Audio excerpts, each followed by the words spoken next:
अक्सर ऐसा होता है कि हर स्टूडेंट अपना एग्जाम नज़दीक आते ही सब कुछ अच्छे से याद कर लेते हैं, सब कुछ पढ़ लेते हैं। लेकिन जैसे ही एग्जाम देने की बारी आती है, एग्जाम सेंटर पहुंचते ही कुछ भूलने लगते हैं। फिर लाख कोशिश करने के बावजूद भी कुछ याद नहीं आता है और ऐसे में उनके द्वारा किया गया सारा मेहनत बेकार हो जाता है।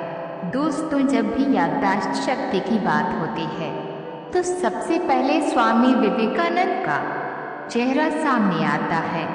उनकी याददाश्त इतनी मजबूत थी कि अगर वो एक बार किसी पेज को पढ़ लेते थे, उस पेज पर लिखे हर एक शब्द उनके दिमाग पर छप जाते थे।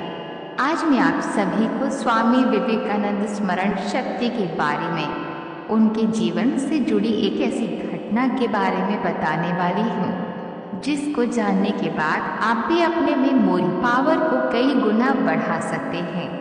बात उस समय की है जब विवेकानंद अपने गुरु भाई के साथ यात्रा पर गए हुए थे।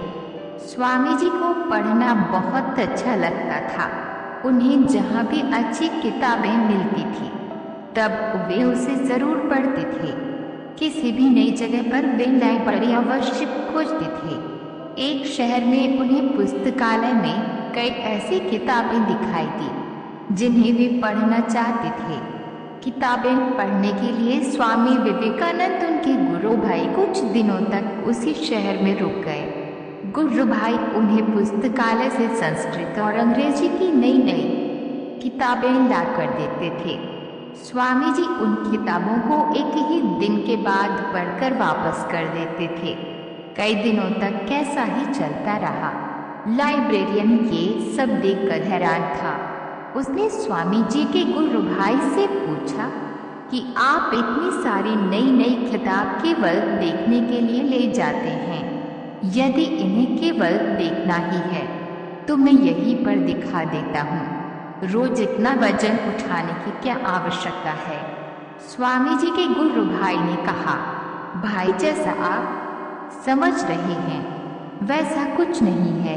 मेरे गुरु भाई ये सब किताबों को पूरी गंभीरता से पढ़ते हैं। इसके बाद ही मैं यहाँ पर इन्हें वापस करने आता हूँ। ये बात सुनकर लाइब्रेरियन ने कहा, अगर आपकी बात सच है तो मैं उनसे ज़रूर मिलना चाहता हूँ। गुरु भाई ने स्वामी जी को लाइब्रेरी आने की बात कही। अगले दिन गुरु भाई ने स्वामी विवेकानंद को लेकर लाइब्रेरी पहुँचे। स्वामी जी ने लाइब्रेरियन से कहा, महाशय आप हैरान ना हो, मैंने न केवल इन किताबों को पढ़ा है बल्कि मुझे पढ़ा हुआ सब कुछ याद भी है। इतना कहते हुए स्वामी जी ने कुछ किताबें वापस दी और उन किताबों के कुछ अंश पेज नंबर के साथ सुना दी। लाइब्रेरियन ये सब सुनकर चकित रह गया और उसने स्वामी जी से इतनी अच्छी याददाश्त का रहस्य पूछा तो स्वामी जी ने कहा, पूरी एकाग्रता के साथ कंसंट्रेट होकर कुछ पढ़ा जाए तो पढ़ा हुआ लंबे समय तक याद रहता है। लेकिन इसके लिए एक बात की आवश्यकता है कि हमारे मन की धारण की शक्ति अधिक से अधिक होनी चाहिए और ये शक्ति ध्यान और अभ्यास से आती है। दोस्तों, यदि कोई व्यक्ति अपने दिमाग को एक ही चीज पर फोकस करे तो वह व्यक्ति लंबे समय तक सब कुछ याद रख सकता है।